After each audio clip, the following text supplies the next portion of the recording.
Abir, we are drying the fish. And you know why we are drying? Because it's going to be a monsoon season now. Now what's it tomorrow? No, it's still time, but now it's going to be a monsoon season, no? So we are drying the fish so that so we can eat this fish. If the fish get dry, we can eat it in the monsoon season, right? Because we don't get fresh fish in the monsoon season. So that is why we are drying it. आता पावसाला सुरू होणार आहे.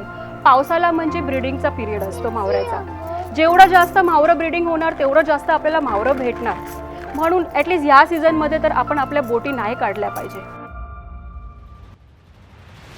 मत्स्य प्रजनन काळामध्ये मासेमारी न करणे, LED सारख्या प्रतिबंधित गोष्टींचा अवलंब न करणे, समुद्रामध्ये ज्या काही विविध प्रजातीचे मासे आहेत, पुन्हा कासव आहेत, त्याशिवाय शार्क, डॉल्फिन आहेत, यांच्यासुद्धा संरक्षणाची जबाबदारी जी आहे ती आपण कोळी समुदायासोबत अपेक्षित करतो आहे आणि त्याला आपण नाव दिलं आहे संयुक्त सागरी मत्स्य व्यवस्थापन. मासेमारी बंदी काळात मासेमारीला जाऊ नका.